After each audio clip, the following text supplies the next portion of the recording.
All right, welcome everybody to Werewolf Radio for December 3rd, 2020. I'm your host, Justin Deschamps from Stillness in the Storm, and I'm joined by a really good friend of mine, researcher, hypnotist, and all-around good guy, Paul. Paul, how's it going? Oh, you're muted, Paul. Uh, Still figuring out this technology, Justin. Thanks for having me. Good to have you, Paul. So I'll just give a brief rundown of what's going to happen, and then we're going to get right into it. So some announcements before we get started. Um, First of all, if you're a fan of Into the Storm on edgeofwonder.tv, we had to take a break due to some technical issues last week. We're back on track this week. We just released our episode in the series, the how the media is ruining your relationships. It's probably going to be one of the most controversial sets of episodes in the series, where we talk about the origin of desire, how procreation functions with respect to the body, and why do we cheat, the cheating instinct. I get into all of that on Into the Storm and edgeofwonder.tv, so go ahead and check that out. The new show time is actually going to be on Thursdays every 2 weeks, and we might do more than that, but we're just going to keep it for every 2 weeks for now. So it's going to be Thursday, 7 p.m. Eastern Standard Time on YouTube here. And don't also forget to check the iTunes and Simplecast. I'll be uploading the past episodes from that. Just waiting to get some info on how to get into there to do that. And I also want to remind everybody, Stillness in the Storm and A Werewolf is a reader and viewer supported enterprise. If it wasn't for donations and contributions from viewers like you, for as little as $5 a cup of coffee, basically, we wouldn't exist. Google took down all of our ad revenue. So literally we make no money out of what you send us. And it costs about $2,000, believe it or not, to run the whole enterprise. And I don't even get any money out of the deal. This is just something I'm doing. So please, if you care about the truth, if you care about what we're doing, I'm doing this basically because I really want to help humanity. Please send us a contribution. You can go to stillnessinthestorm/donate. That's stillnessinthestorm/donate. Other thing too, if you haven't seen, this is one of the many awesome shirts from the Body for Awareness Project. You can go ahead and in the description, I'm going to put in that here in a second, you can go to a Body for Awareness Project and get all of our latest merch and design. We're also sponsored by, but we support EMF Harmonized. You can go to stillnessinthestorm/EMF Harmonized to check out some really amazing products that help protect you from these portable radiation devices. Yes, you can have your brain irradiated merely by using a cell phone, but with the Tesla technology of EMF Harmonized, you can mitigate that and actually transmute that harmful radiation into life-giving energies. So let's see here. So I'll just give a brief overview of the topics, and then me and my good friend Paul here, we're going to get right into them. So today we're going to talk about some things that I've been wanting to talk about for a while, especially as a big law buff, because as far as I can tell, there's just so much confusion out there about the law, and for good reason. Law, as Mark Passio has said, is one of the most heavily occulted or hidden topics on the planet. And there's a reason why. It's basically the rules of how the universe work. And if you know how the rules of the universe work, then you can be empowered to almost the nth degree. It means we can actually create like heaven on earth, a golden age society, a place where each individual's inalienable rights can be protected and safeguarded. And you better damn well sure that the cabal don't want you to know that. So given how important the law is, we're going to get a chance to talk about two big things about the law. First of all, Section 230, which is this infamous aspect of the Telecommunications Act, and the process by which things like contests and elections actually work. Like, how is it that a state legislature can create a decision that changes a ballot, but then it's against the Constitution? How is that even possible? You would think there'd be like an automatic safeguard against that. Well, we're going to get into that discussion today, and potentially what would happen if the Supreme Court decided to intervene in the election process. So before we do that, Paul, I just wanted to say I'm so happy to have you on. It's been years we've been talking about this. Me and Paul are really good friends. We've been talking about, all sorts of really awesome stuff for years. And it's funny, when me and you, Paul, when we're out in the road and we're having conversations in restaurants and stuff, we invariably have people, and I'm not making this up, that we have people come over to us and be like, wow, you guys have really cool conversations. So I figured it'd be a good, might as well put us on the air and talk about it. So Paul, how's it going? Why don't you say hello to everybody? It's going very good. Once again, thanks for having me. And if experience is any teacher, I think we can say conclusively that we're covering some topics tonight that a lot of people are interested in, perhaps more than you would think, because of course, as you know, with the censorship, um, with the social engineering going on, there's a lot of people out there right now that think that they're very, very alone in whatever it is they're going through, whatever it is they believe about, current events. And so um, you'd be surprised how many people are receptive to the ideas, that you think might be taken as far out, but pretty fun stuff. So, yep, once again, thank you. And let's uh, let's learn ourselves a few things here about the law. Absolutely. Well, let's dive right into it. So, first big thing, Section 230. Let me give a brief introduction. For those of you who don't know, Section 230 is a piece of internet legislation in the United States passed into law as part of the Communications Decency Act of 1996 and the common name for Title V of the Telecommunications Act of 1996, formally codified as Section 230 of the Communications Act of 1934. And it generally provides immunity for website publishers from third-party content. So real briefly, and Paul, I'll ask you to your own opinion on this here in a second. Basically, as I understand it, the Telecommunications Act is a way for publishers like Facebook, like Google, I'm sorry, companies, I got to be careful with my language here, companies like Facebook and Google to have our information on there without having to deal with any issues as a result of what we say. And that gives them really incredible power. Now, to back up, it's part of the Telecommunications Act of 1934 the Communications Act of 1934. And what that was all about was, if you think about it, every time you use your voice or you say something, you're actually exercising a right. And when you exercise a right in law, you're actually creating something. You're creating something of value, which means there's somebody who owns that value. And normally, it's you who own that value. So with this aspect of the law, especially in the 90s, it seems like they created a way to claim ownership of what we create with our being, with our words, with what we say, with what we write, and then claim ownership of that, use that to profit from it. We get nothing from it. And then we get saddled with all of the legal problems if we say something that is potentially a problem for them. So seems crazy. Paul, what are some of your thoughts on all this? And what's your thoughts on Section 230? Oh man, got a lot of thoughts on this one. So, well, the first thing to say is that I think most people would take it as common sense that you, at the very least, ought to, if not outrightly own the fruits of your labors, at least have a stake in those fruits of your labors.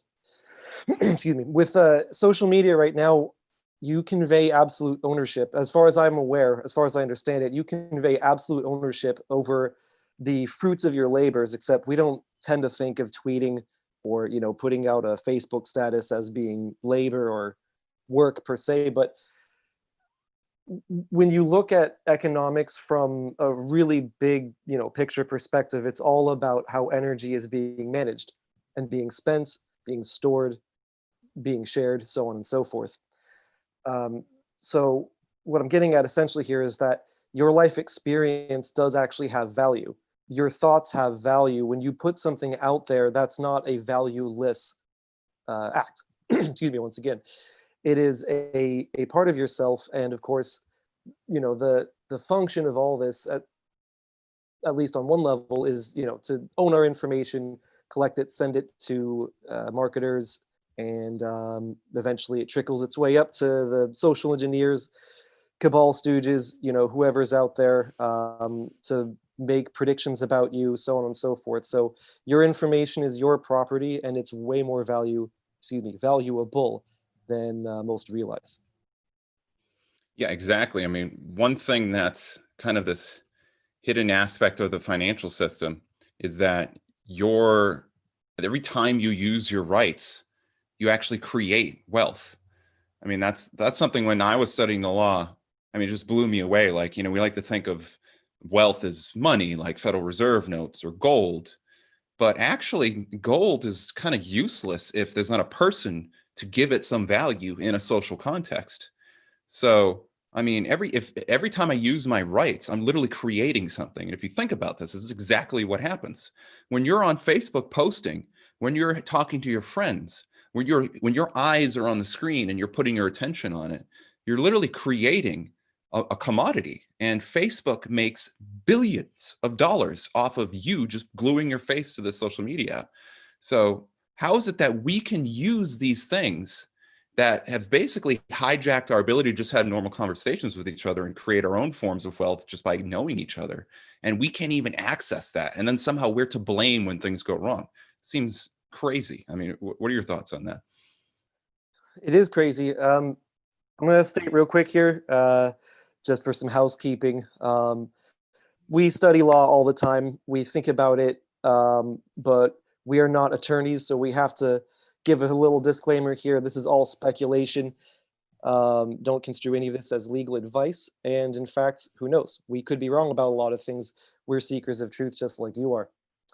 Um, so getting back to the question, and that is to have ownership be divorced from responsibility like that is uh frankly it's an abomination in the eyes of common sense, as well as what I would consider to be true law, as well as I think what really makes the foundation of pretty much all legal systems of society, in theory at the very least.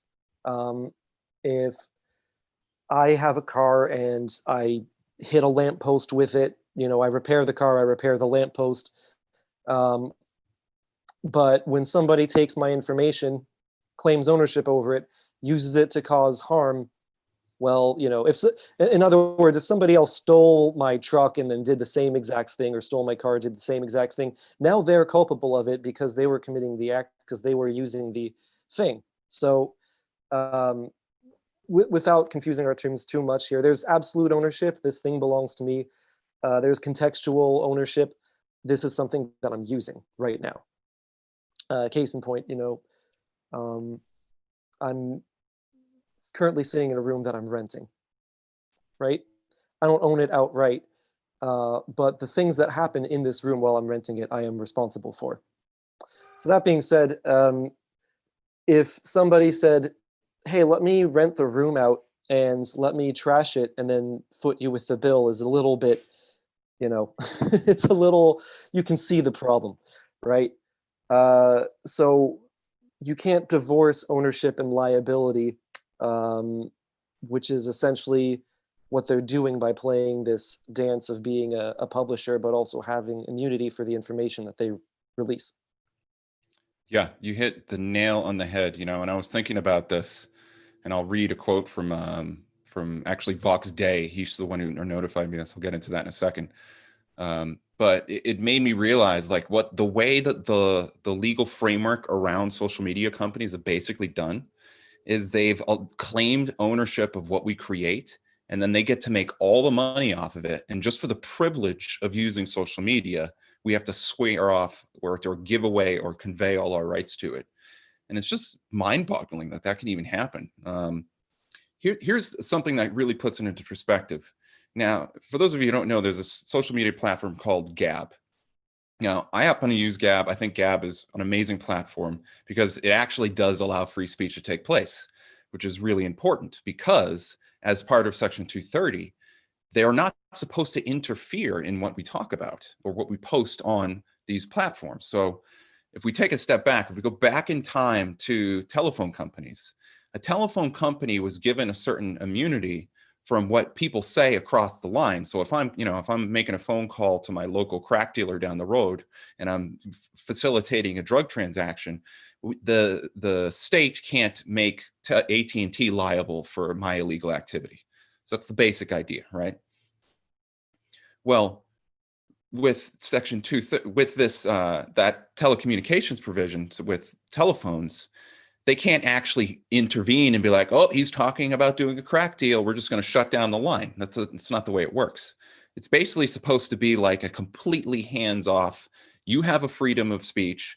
You are totally responsible for what you do with that freedom of speech. And this is where, you know, my understanding of law, and again, I really appreciate you framing the fact that we're not legal experts here, but my understanding of law is that I have the right to free speech. The way we handle any problems that I create with that right is that I'm responsible for them. It's not the job of the state, Facebook, AT&T, my neighbor, my mother, or anybody else to say, oh, you're saying something you shouldn't be saying, I'm going to intervene. No, we have legal enforcement bodies that handle the crimes that are perpetuated from that use of my free speech. So I think it's really important to remember that what makes a and jump in if I'm misconstruing this language here. I think we have the situation where you're either categorized as a publisher or a platform, I believe. And a platform is the use. You just give the person the use, and it's like, all right, hopefully you use it lawfully. If not, don't worry, we're going to catch you. But then you have a provider which says, well, we're going to decide what you publish and what you don't publish. And that's where the violation of Section 230 is taking place. And that's where Twitter, Facebook, YouTube have basically violated Section 230. And this is why Trump and a lot of other people want to go after them and remove the legal immunity and change the laws. What are some of your thoughts on that? Definitely. They, you know, they're editor. Excuse me. This is a hard word for me to say for whatever reason. They are editorializing content that people are posting, and this is, you know, it's the equivalent of curating information. Let's think about it in the terms of a let's say maybe like a art house versus a museum, or an art gallery versus a museum where things are curated. So you have an art gallery that you know, artists come, it acts as a platform, it acts as a place for them to gather and do this or that. And as long as the activity is within the bounds of law, you know, in other words, they're not inciting riots, as it were. That's another topic.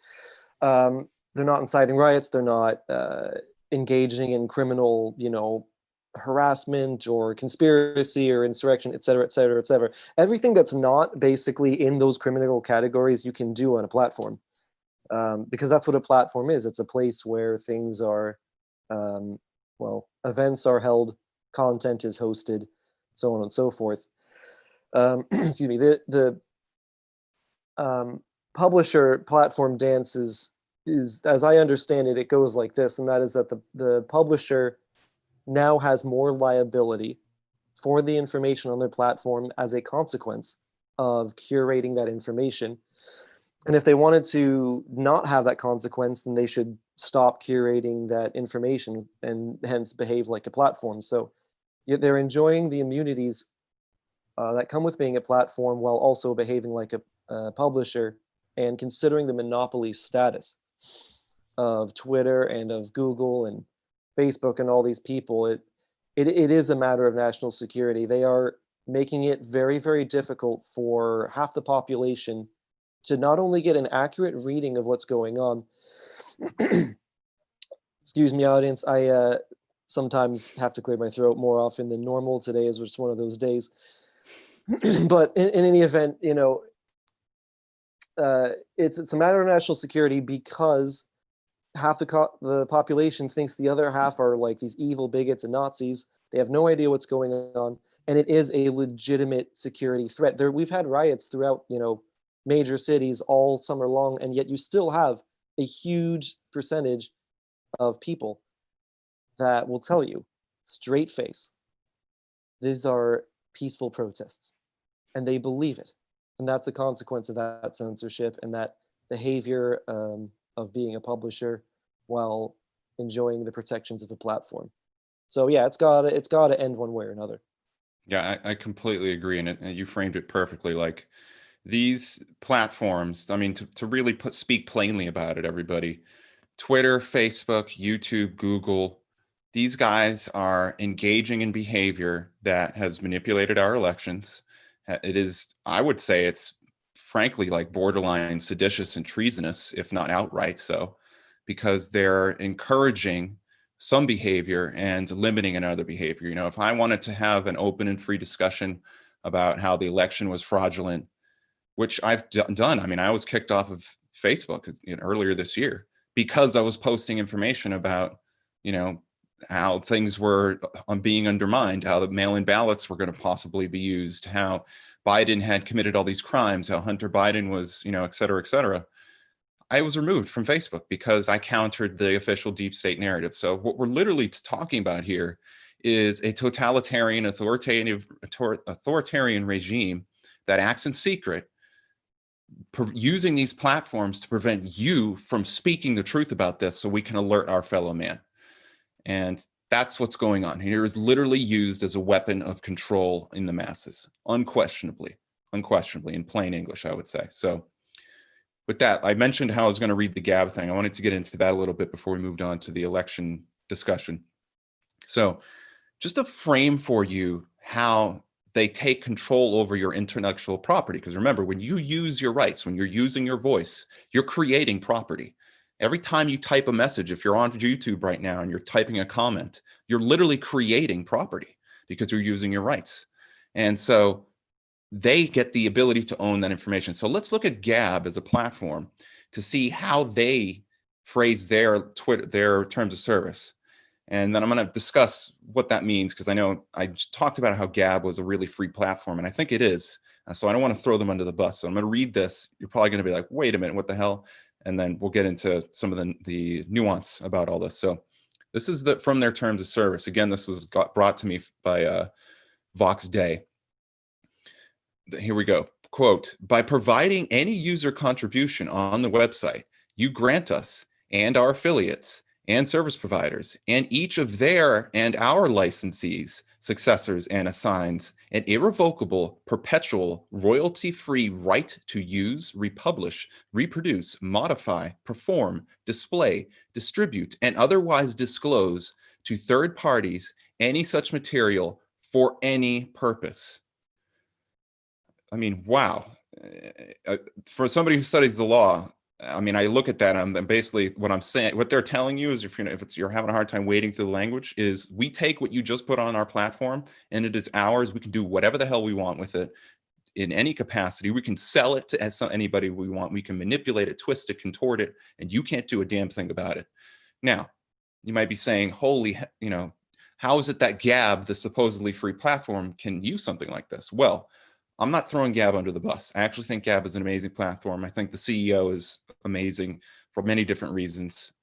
And what I think has happened is to kind of show you the way the laws work. You have this Section 230 that it kind of acts as like a giant, what we might say like pillar in the way that the market works. So in other words, if you want to drive your car in the street, you have to drive on the roads.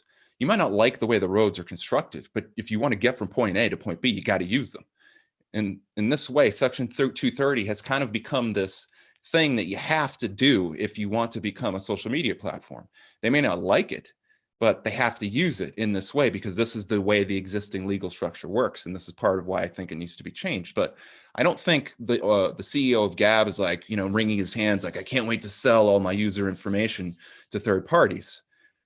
So do you want to chime in on this? Because I know we were talking about this off air. So, sure, of course.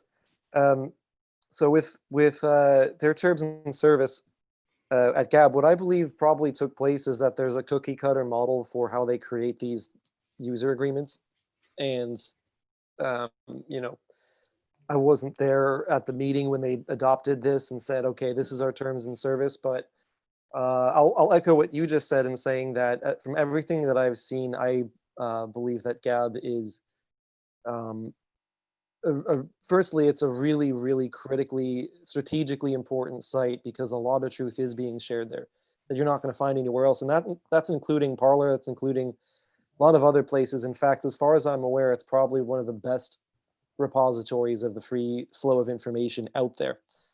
That they have this in their user agreement seems to me to be I don't know exactly the reason for it, but it's just seems to me to be like something that got copied and pasted, and it's like this is just how we do this. we're going to follow the standard model. One thing that I think is important to understand when it comes to law for a lot of people out there, especially those that are more new to the subject, is that precedent is extremely important. So whenever you ask, a judge to make a decision, they'll refer to other judges' decisions. Whenever you ask an attorney to present an argument, they'll look for people that presented that same argument. It's called precedent. Unprecedented things are, decisions that have never been made before, events that have never happened before, and I can assure you that basically no attorney or judge probably in the world wants to be faced with an unprecedented decision. So again, there's a kind of, a momentum. Let me find a good way to describe this. It's like a momentum of collective habits. This is just how we do it. There's got to be a term for that. It's escaping my mind right now, but I think you know what I'm saying.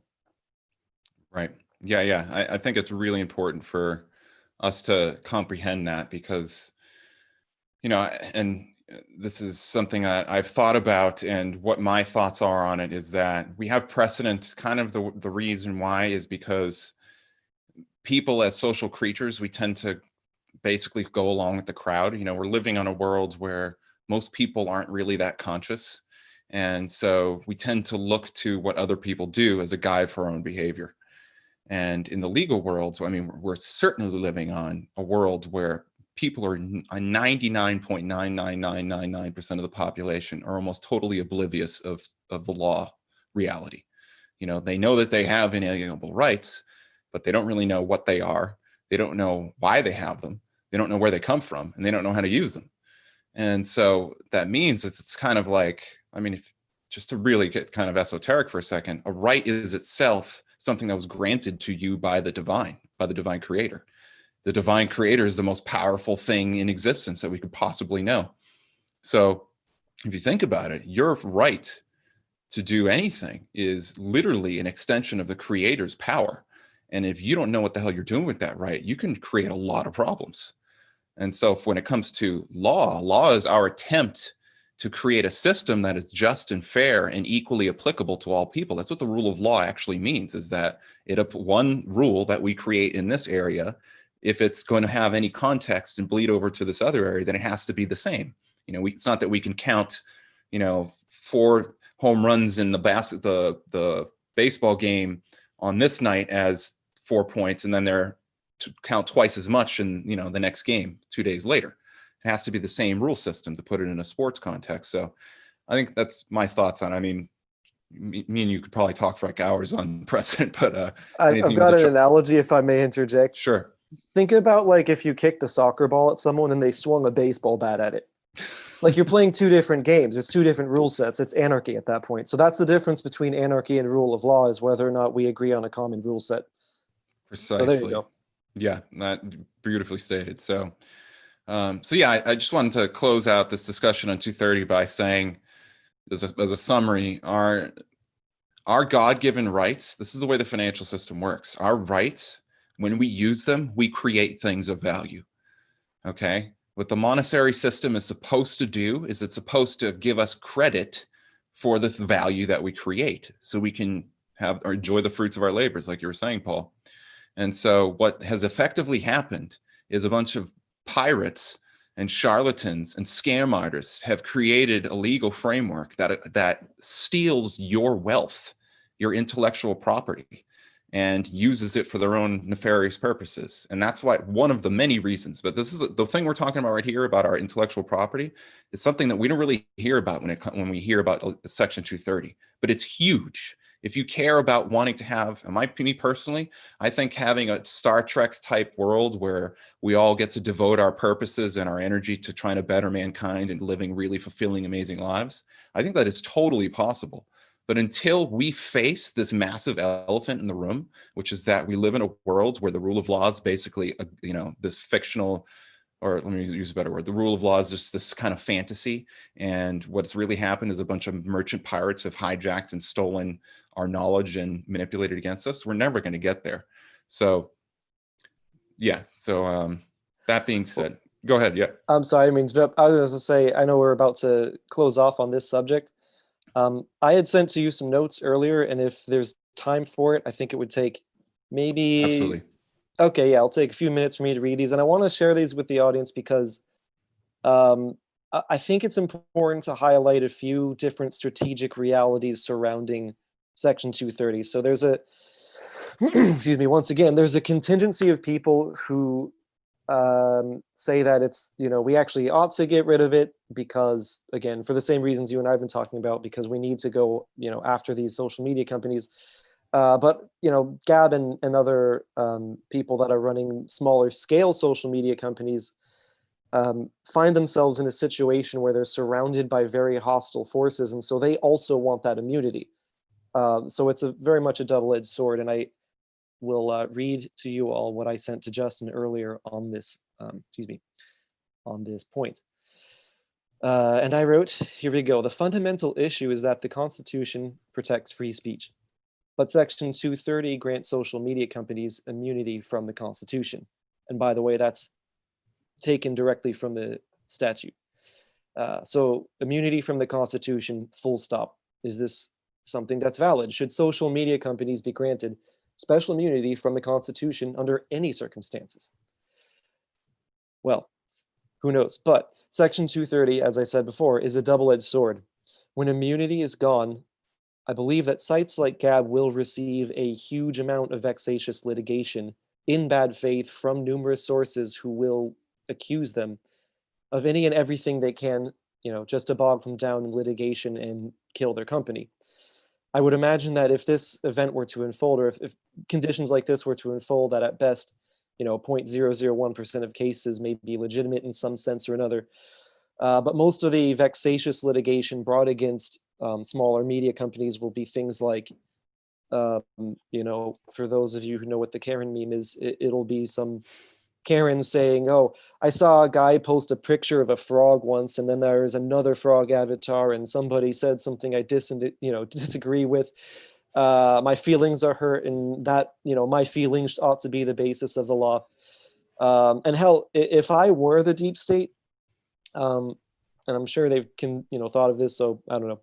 I don't feel that there's any danger in me saying this, but if I were the deep state, I would probably send tons of trolls to Gab to post stuff that they could be sued for, and then keep the legal attacks coming.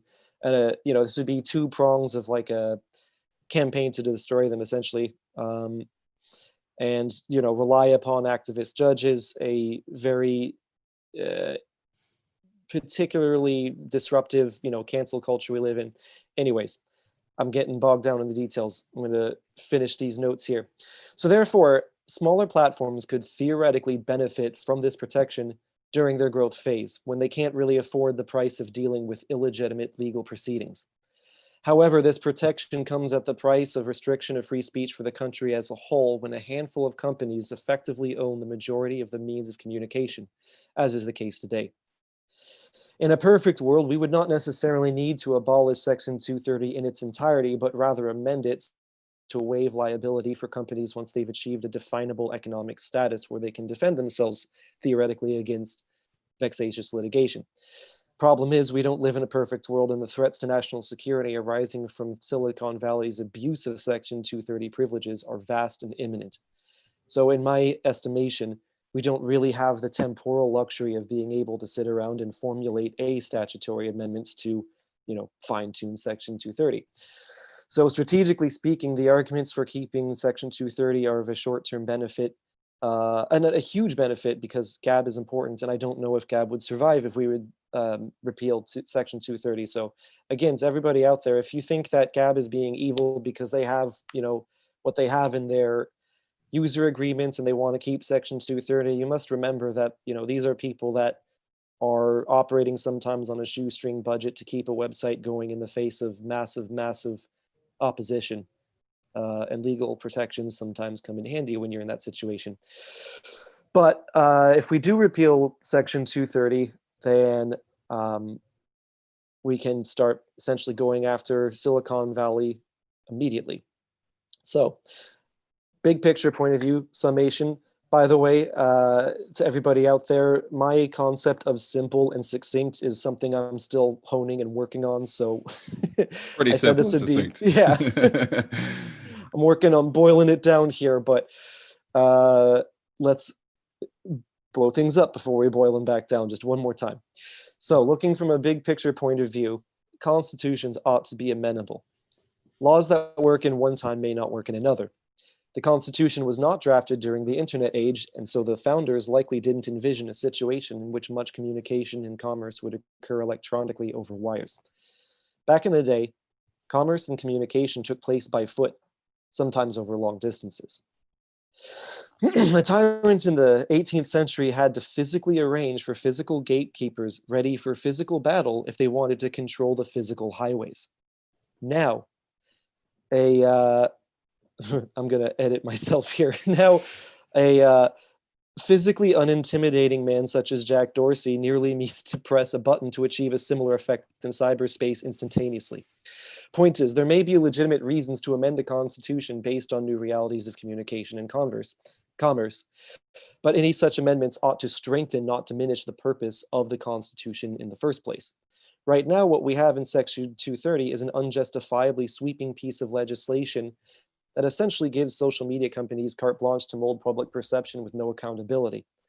So, a valid piece of legislation, aka something that adjusts the letter of the law to preserve the spirit of the law, would say something like this: whereas experience hath shown that Karens doth protest too much and cannot control their needs to call the manager and gum up the works and make our companies fail as a result of mass mobbing and cancellation, etc., etc. Therefore, special protection must be afforded to companies and individuals who can reasonably be argued to be in a vulnerable position with regard to predictable and vexatious litigation by such groups. So in sum, we patriots never want to see our fellows go down, but we are also in a wartime situation. It's not clear to me that Gab would survive the repeal of Section 230. However, it's also not clear to me that our country will survive the continued existence of it. And I think really that about sums it. So there we go. That's my final note here on Section 230.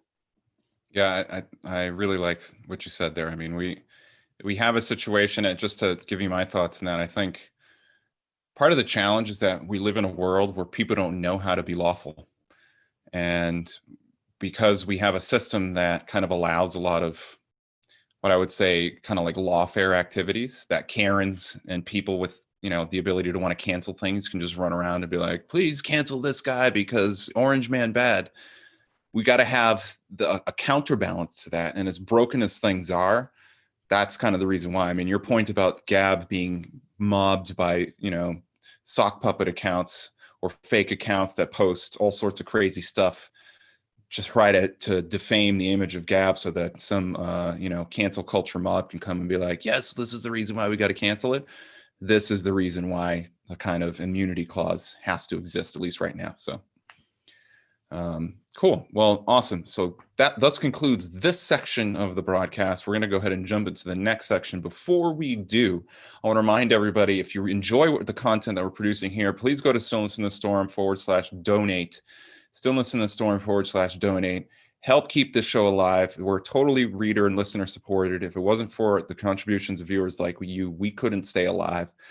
For as little as $5, you can help keep this show alive and keep content coming. And I can promise you there's a lot of cool stuff happening. As a matter of fact, if you go to Stillness in the Storm and you click on Start Here, there's a thing at the bottom. There's a tab that says, Where's the Hope?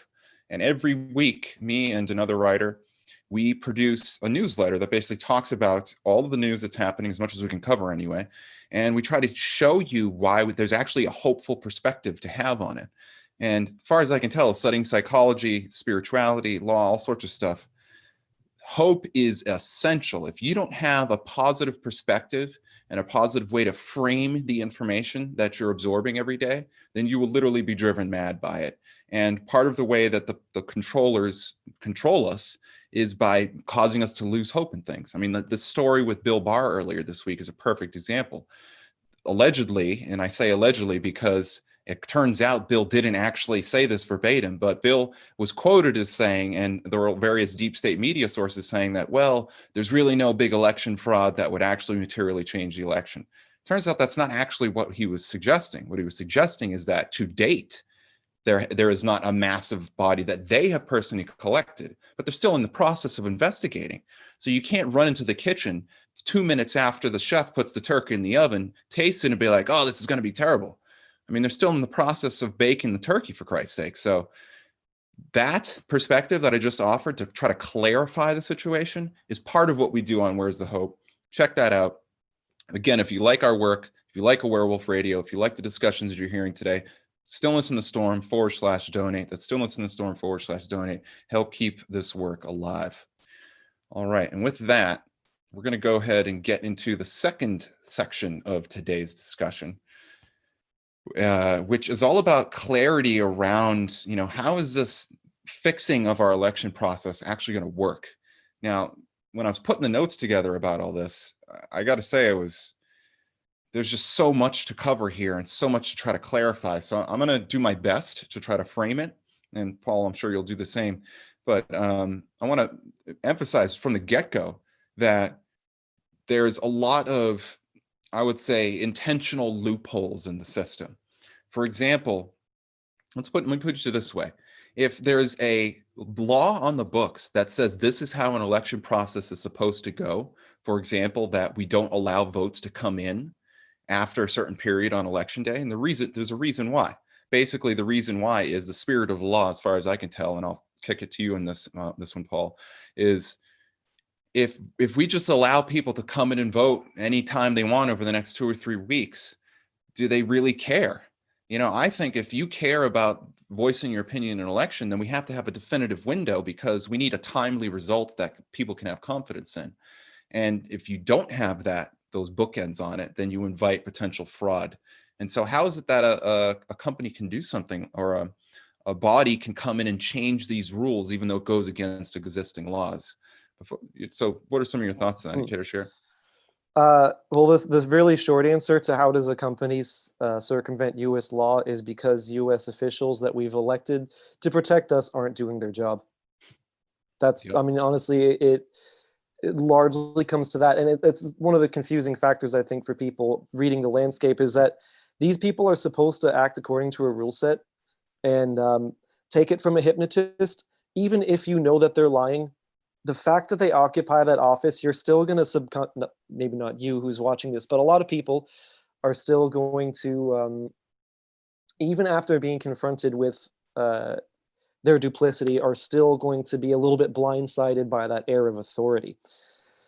So you have to really appreciate the fact that, how can you analyze the operation of law in a lawless, it's like trying to analyze the components of goodwill and politeness amongst people that, are punching each other, So short answer, again, to summarize, how are they circumventing US law? They're just being given access to, that by officials that, if you ask me, really need to be, and again, just my opinion here, folks, but people who really need to be arrested. Yeah, I couldn't agree more. I mean, when I was the conclusion I came to, and let me frame the question again if y'all didn't catch it. If we have the Constitution that says that we're going to have an election on election day, which is November 3rd, it's specifically defined.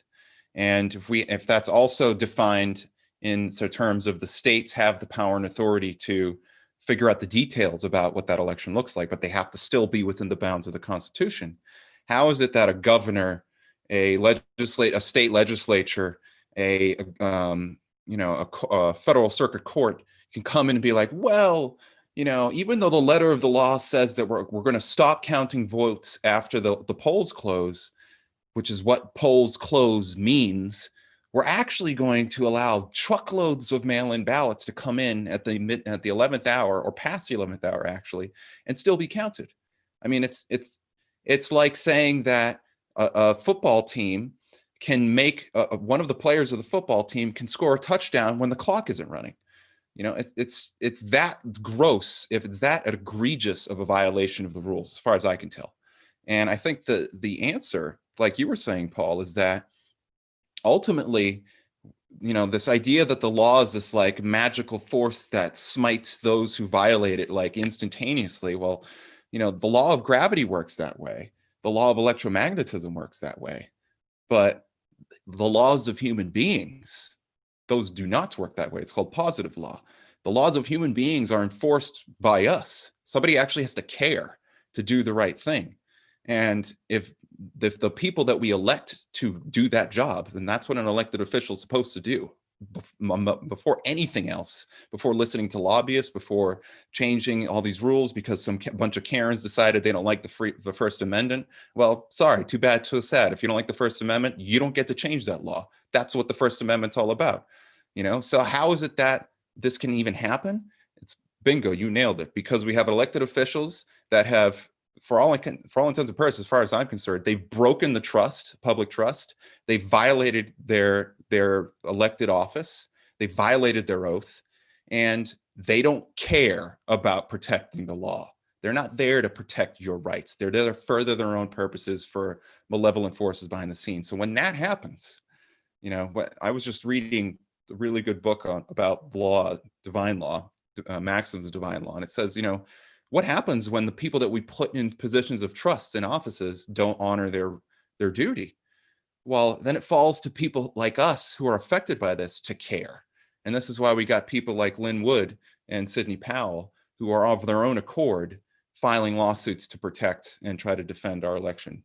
So yeah, I think a big question that I was considering is that the law is enforced by everybody, basically. It's not that the police only enforce it. It's not that the elected officials, it's that we enforce it. And we kind of seem to be in that kind of position right now with this election. Any thoughts on that? Definitely. And first thought is that one of the ways that we enforce, and pardon for how abstract this is going to sound, but honestly, it's telling the truth. You have to tell the truth so that the truth is heard. You know, they don't call it a hearing. They don't, or sorry, they do call it a hearing. Obviously, they don't call it a what he might have said. They call it a hearing. Um, so you tell the truth. You find those that are willing to hear. You know, um, some people, as I'm sure viewers of this show are well aware, you can try to tell some people the truth and it might not work. Don't worry about that. Um, as far as the collective, psyche, the collective consciousness is concerned, as far as the hundredth monkey effect is concerned, you're better off just finding people who are amenable to the truth, who maybe you could teach a new thing to, who they didn't know that. And it's the accumulation, essentially, like, uh, I'm going to restate my thought from a different angle. Civilization is made possible by people being civil, right? It's made possible by people telling the truth and acting in good faith enough of the time that rule systems are adhered to that protect rights more often than not. So we don't really have that at the moment, obviously. But what we do have is the simulation of that for the purposes of deceiving people into thinking, um, well, I guess complacency, perhaps. And let's be fair too. To some extent, the perception of valid functioning institutions is helpful to maintain peace. So I'm not. There's a tendency within the truth universe, so to speak, to be really, I don't know, just down on people for not also knowing about the truth. You have to realize that um, not everybody's obviously ready right now.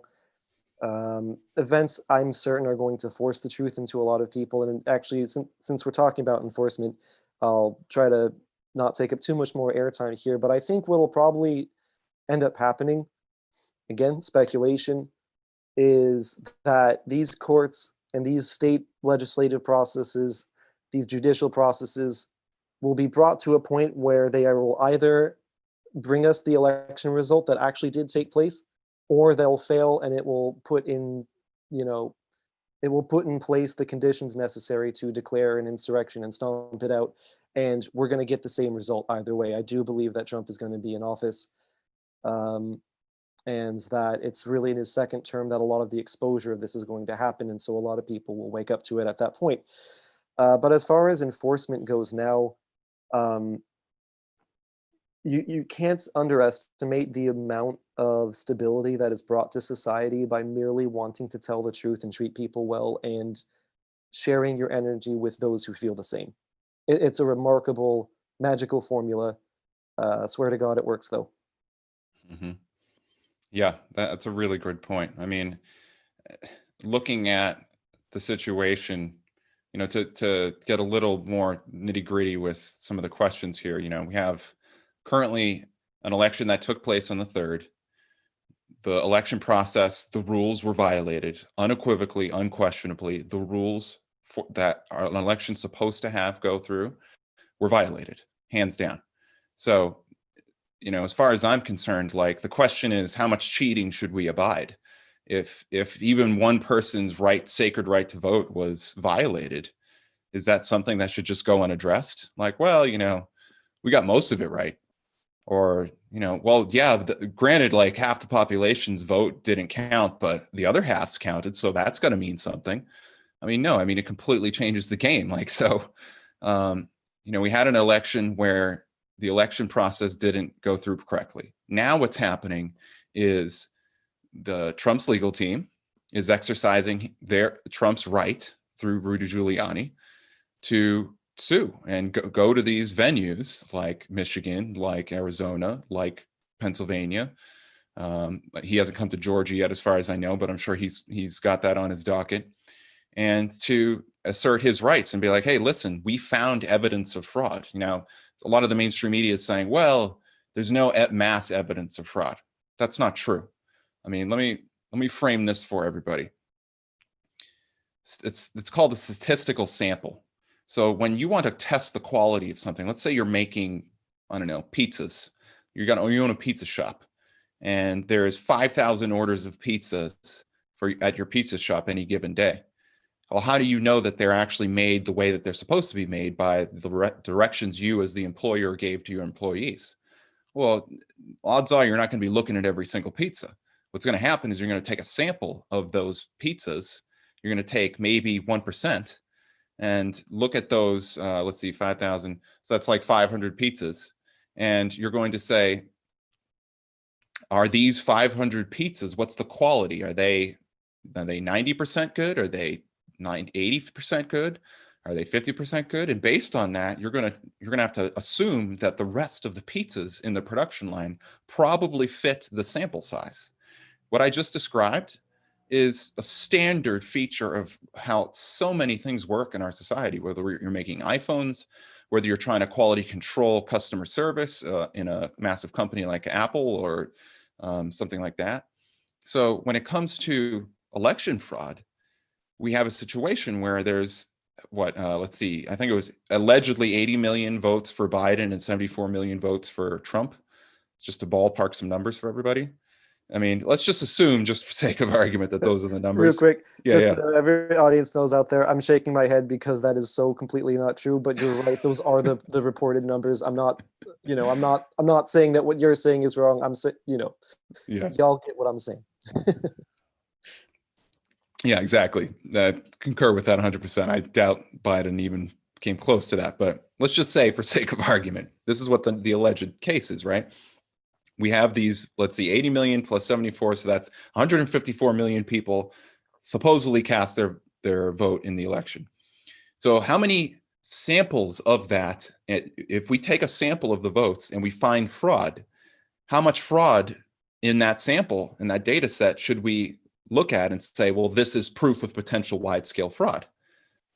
Well, I mean, I don't know the exact standard measure or rule, but I'd hazard to guess that if even 1% of the voting population, so 15 million, I'm sorry, not 15 million, 1.5 million, if even 1.5 million of the votes cast were fraudulent, then that's massive. 1% of a sample size? I mean, that's huge. That's like I was saying, that's like taking the 50 pizzas that your pizza shop is making and you go to sample all of them. And yeah, I don't know, like 50% of them are garbage pizzas. They don't even have cheese on them. There's no crust. I mean, maybe there's no pizza in it at all. I mean, that's how bad the fraud is. So is there evidence of wide scale voter fraud? Unquestionably. So then the question becomes, and follow along with me here, everybody, what is the process? So right now we're doing hearings. I think the point of hearings, and I'll try and throw this to you here in a second, Paul, is I think the point of hearings is we need to present a case for people to that, hey, there's a problem here, and one of the principles of law is that in order for an action in law to take place, there has to be a complaint. There's got to be a cause in law, right? So how does that happen? It means somebody goes on the record with an affidavit and says, hey, there's a crime that needs to be looked into here, and we need to investigate and see if there's greater crime. So isn't that what hearings are for, is to show the world and show the judiciary system, show our elected officials who are supposed to be protecting these things that there's a problem? What are some of your thoughts on that? Right. Well, we as a human species have two fundamental ways of solving things. And the first way is with words, and the other way is with things that aren't words. And so that's what a court is for. It's a place where you go to exchange words, so that way we don't have to exchange bullets and fists and things like that. There's a lot of people out there right now that say that there's no evidence of voter fraud. And everybody that says that, you might, they're either completely and utterly naive, or they are diabolically lying, because there's documentary evidence up the wazoo. There's hundreds of affidavits, eyewitnesses, people saying that there was vote tampering, there was bullying of um, uh, ballot observers, I think is the word for it. Poll watcher. Yeah, a watcher. You all know what I'm saying. It's tons and tons of dead people supposedly voted for Biden, which in an odd sort of way makes sense. um, you know, uh, but again, there's so much evidence of fraud, and so I think what would help with some sort of basic understanding for a lot of people is that an affidavit signed under oath equals testimony. What does under oath mean? It means if we discover that you were lying intentionally, you're guilty of perjury. Now you go to jail. Title 18, criminal law applies to you at that point. Um, so I actually sort of forgot where we started from. I know that we need to have a process whereby we can certify the election results without. Let me backcheck and state it this way. We know that the election results are fraudulent. We know that there is a process whereby we certify those results under, the rule of law. That process wasn't followed. So there we go. That's a summation, I think, of what's going on. Exactly. So yeah, I mean, that's where we're at right now in the process. Is we're holding hearings because we're basically at the part of the game, if you were to play a poker game or any type of game, where you're reviewing what happened, the record, and you're seeing, hey, is there any evidence of cheating? Because obviously the result of the game, if two teams went on the field to play to see who the winner is, and one of the teams was cheating up the wazoo, well, clearly the assumed win at the end of the game in review afterwards would indicate that the result needs to be contested, that something needs to change, right? And that itself, the people who perpetrated this cheating can no longer be trusted, So this is something that Trump was saying yesterday in his address. I think it was called like the most important speech I ever give or something like that. He's saying like, he spelled it out really clearly. He's like, listen, if it's discovered and it appears to be that Biden cheated, are we the people going to let a cheater become the president of the United States?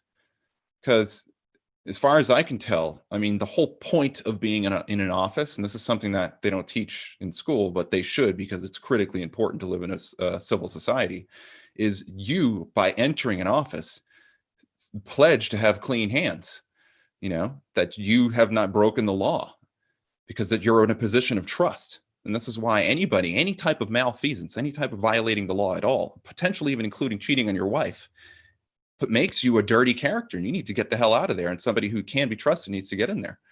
So, we're at that point now. So to proceed with the discussion. So, okay, so we're hearing these hearings. What, what is the process? I mean, this is something that I have a theory about, but we're at a point where hearings are being conducted, affidavits are being put on the docket. We have two major lawsuits, as far as I know, and maybe even a third that Sidney Powell has put out there.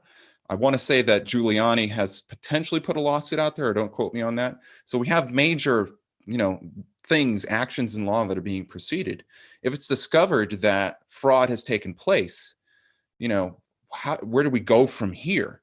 And I think my theory on that, and I'll kick it to you here in a second, Paul, is that this is where there's the kind of, we might say, like Russian doll protection process in the law. So we got the players on the field, Biden and Trump. Then we got the people around them, the poll watchers, and the people who are supposed to safeguard the election. And then we have the elected officials that are supposed to safeguard them. And then we have the courts and the judicial system that's supposed to safeguard them. So at each level, if there's fraud taking place, the poll watchers don't do their job. Well, now they're cheaters too.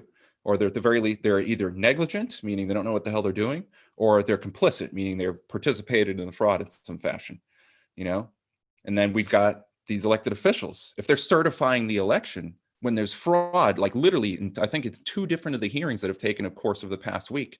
In the middle of the hearings, the governor is certifying the election, or some officials are certifying the election. To me, that's you're out. You're out of the game. You violated your oath. You know what I mean? You're an actor. You're a bad actor. So now it goes to the judicial system. And so when that happens, I mean, it might have to go to the big grand, mama daddy of the judicial system, the Supreme Court of the United States of America. When that happens, then that's a real, we have to figure out what's going to happen. That might take another couple of weeks, but it seems like we're going to probably get to that place. And I'm curious, I don't know what happens at that point. If the Supreme Court says, hey, there was fraud across the board, what do we have to wait like a week? Is it like instantaneous? What are some of your thoughts on that? Oh, good. I'm not muted. Okay. My thoughts are that, well, first of all, I don't know really what the timeline is going to be.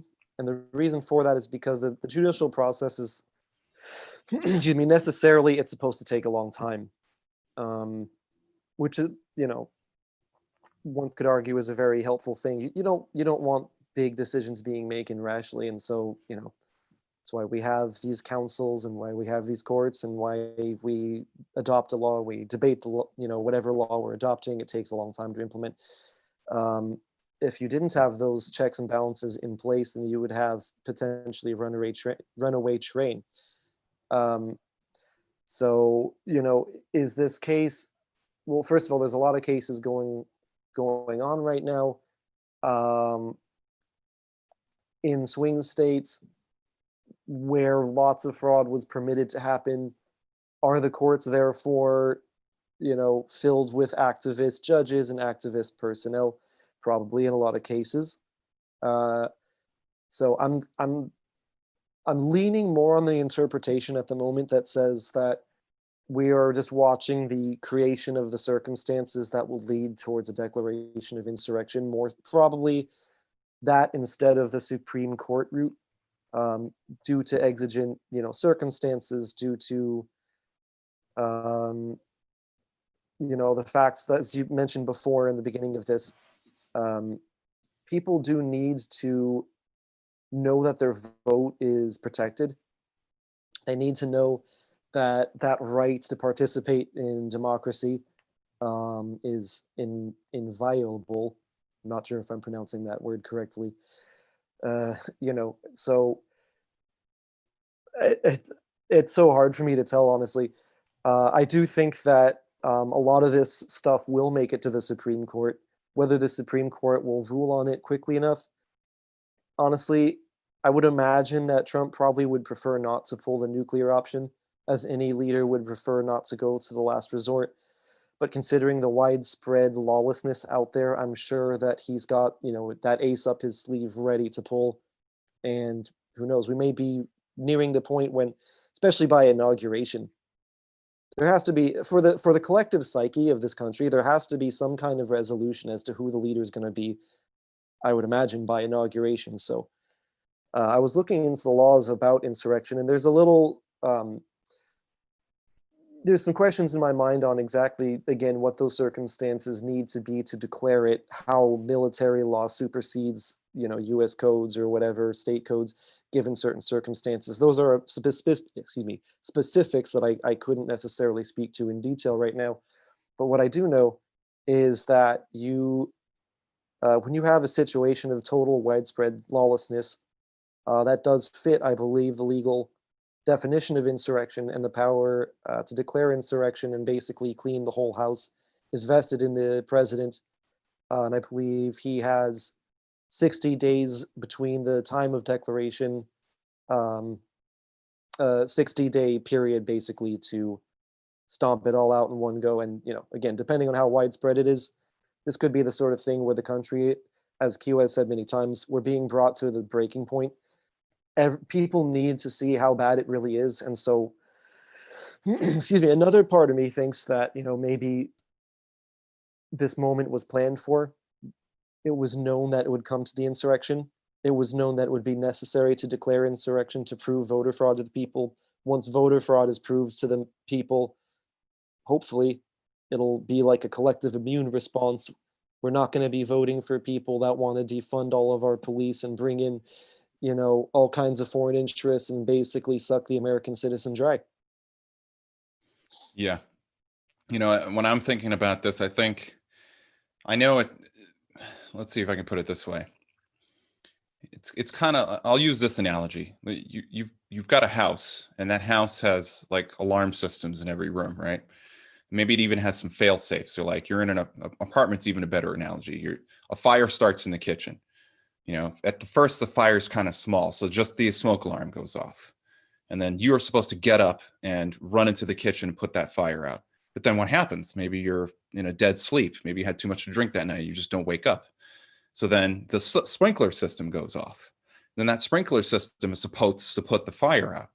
But man, what if it doesn't even work? Well, now another fail-safe might call the fire department to come in and then really like go in there with fire hoses and just blast the whole thing, completely out with water. And I think it's kind of like that when it comes to the way that this enforcement of the crimes that have been identified with respect to the election are going to happen. Right now, we're at the stage where the people who we've elected, the governors, the legislature, the elected officials, the poll watchers, even the electors potentially, have certain safeguards. The electoral college is one of them. I mean, I've heard people say this, and I think they're probably right, is that there's a reason, for many reasons, why a popular vote doesn't decide who the president is. One of them is that we don't live in a democracy. We live in a republic. A democracy is the mob rule. So we don't have mob rule in our country. The founding fathers created this system for invariably, whether you like it or not, to protect when stuff goes crazy, basically, because they knew. I mean, people have been manipulating elections since as long as elections have existed. This isn't anything new. This stuff's been happening like I said, for thousands of years. So they created the Electoral College as a safeguard, right? But if the electors don't do the right thing, then now we have the Supreme Court. If the Supreme Court can't manage to get anything done, and there's some type of a lawlessness, as you were saying, insurrection, now we have a situation where an insurrection act would have to happen. I don't know what the plan was, but I do know my belief with respect to Trump and the positive military organization that's enfolded him and kind of protecting him, as I highly doubt that the man and the group that has been talking about election manipulation since Trump started running just was like totally surprised by what happened, a few weeks ago on election day. What I think is that they knew exactly what was going to happen. They, in my personal opinion, allowed, to a certain extent, I'm not saying that they let it happen, but they knew that election fraud was going to take place. They took certain measures to try to encourage the people that were in the lawful process to do their job, right? And they didn't. And so now they're going to catch them in the act. And so the mission, as far as I can tell, is not to get Trump another 4 years, although that's part of the mission. The mission is to isn't just to arrest the bad guys like Hillary Clinton and then throw them away in a cell in Gitmo. The mission is to do all those things and restore the rule of law in our country and wake us up as one of the safeguards of the rule of law. We need an awake, enlightened population that knows what the rule of law is, knows what their rights are, and holds their elected officials to the account. In every jurisdiction where somebody is voted into office, I'm pretty sure, and people certainly can correct me in the comments if I'm wrong, but I'm pretty sure in every area, whether you're a governor, whether you're a county sheriff, whether you're a president, there exists some process of impeachment where if the people discover that their elected leader has violated their oath and violated the law, we, the people, can create some coalition, some body to say, hey, you violated the law. We're getting you the hell out of there. And so there's safeguards all over the place. So I think, what I think might happen on the less extreme end is at some point, potentially as early as tomorrow, elected officials start doing their job and calling foul as they should.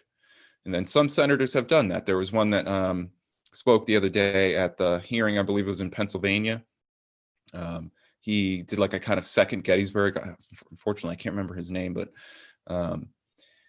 he was basically doing what he should have done, which is being like, guys, there's massive fraud here. We need to do something about this. This is not something we can just sit back and let happen. This is tantamount to taking rat poison. I mean, we're committing suicide as a nation if we let this go on. So hopefully that'll happen. If that doesn't happen, then we have the Supreme Court. The Supreme Court could come in and say, listen, this election's totally bogus. We got to let Trump win, because that's the way it works. When you found one of the people who was in the election cheated, they're discounted. The lawful candidate is the one who wins by default, and you have that situation. Or we could have an insurrection, like you were saying. And I don't know, but one thing I do know is that if the Insurrection Act was invoked, it would only be because all other safeguards, all other elected officials that were supposed to do their job didn't. And by virtue of not doing their job as elected officials, they basically sign their own death warrant. They throw themselves under the bus legally and lawfully. They are now criminals and they should be arrested, and we shouldn't accept anything less than that. It kind of sounds extreme, but I think that's what needs to happen, frankly. If we really want to do the right job, then we got to get all of these people out of these offices everywhere. And we need to gut the entire system that is illegal and unlawful. And then we, the people, have to safeguard it with eternal vigilance. So, Amen to that. We do have to. If I may add just another real quick thing, this might be a little small point, and I could be wrong about it, but I think technically correct description of our country would be a democratic republic, and the way that works. And again, to the audience, if, speaking of enforcing the rule of law, if you ever want to correct us because we're not saying something that's true, then you're more than welcome to do so. But, of course, please be polite about it. A lot of people use the opportunity to correct others to prove that they're better. I'm going to notice if you do that, okay? All right. So correct me and, perhaps put a little sweetness in your voice when you do so, right? But what I think is true is that we live in a democratic republic, the idea being that there's a democratic process that's sort of contained within a region. Say, we'll call that region Rhode Island. And then there's a bigger federal process where people, the citizens of various states aren't necessarily directly participating in. Again, it's to keep that Russian doll thing going, the checks and balances, so that when you're dealing with larger and larger realities, the people that hold offices and the processes that manages those larger and larger realities, those larger and larger contexts, is commensurate to the job.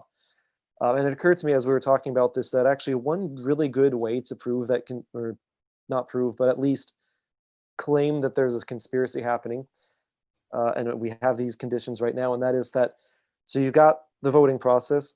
You've got poll watchers, you've got law enforcement, you've got courts, you got all this other stuff.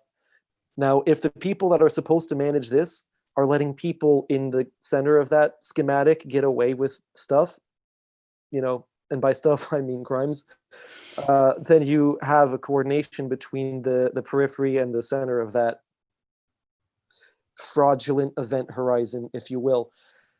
Uh, so, I would hope personally that we don't come to a really chaotic sort of military solution.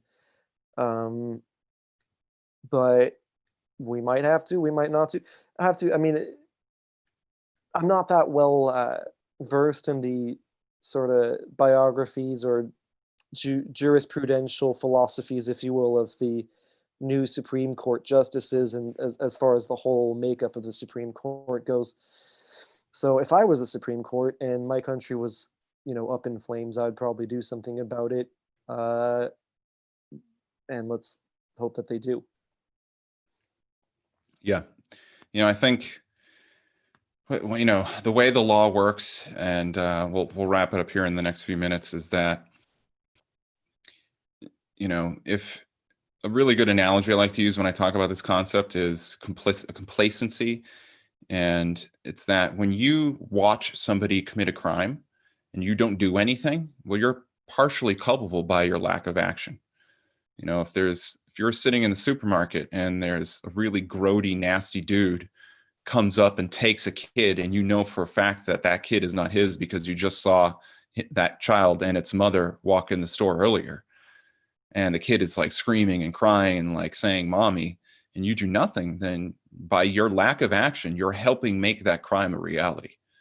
And I'll be the first one to say, like, it's not easy to take action. That's one of the hardest things that I think we sometimes have to do in this world, is to be brave and do the right thing when we don't necessarily know how, or we're not encouraged. But we're kind of in that situation. I think we're in a situation where the country has been, I'm going to be brutally honest, in my opinion, I think we've been raped as a country for far too long by despots, tyrants, and figures that have no problem, saying in public how much they love God, and behind the scenes, speaking slander against God, and things like this. So I think, I don't want an insurrection to happen, but if that's what needs to happen for these criminals to be brought to justice, and we the people to wake up, then I think that I will invite that, and I will participate in the rule of law restoration process that happens, because I don't want my kids and my fellow countrymen and the people on this world to have another day where their spiritual rights are being violated en masse through these endemic systems. This is something that really fires me up, and I kind of got to be careful with how passionate I get, but I get really pissed that this stuff happens, and people just sit on their hands and just make excuses for why it's okay. And, there's no such thing as rights because we live in a morally relative society. It drives me nuts. But, I think for the first time in the past, few years of my life, I have hope more than I've ever had hope in the past 10 years since I've been awake, that we might be at the precipice of something that's truly amazing when it comes to the restoration of law and making this world a better place. So, yeah, any closing comments you wanted to have? I wholeheartedly agree. I personally believe that the Great Awakening is on, and that nothing can stop it coming. And that's really all I got to say about it. We can speculate in the meantime about how things are going to go, and I think it's very useful for us to do so because, again, we're the new news, and by we, I don't just mean you and me, Justin. I mean you guys out there listening to this, informing yourselves, talking to other people about it. Basically, right now, collectively, we are surpassing, I think is actually the correct term. I'm very precise about terms, everybody. I really like using language properly. So yeah, we are surpassing the influence of the mainstream media. It doesn't feel like that sometimes because whoever out there is listening, you may be surrounded by people who won't listen to you. You might only have two other people that care to hear your perspective on things. Um, but I heard something about there being a silent majority.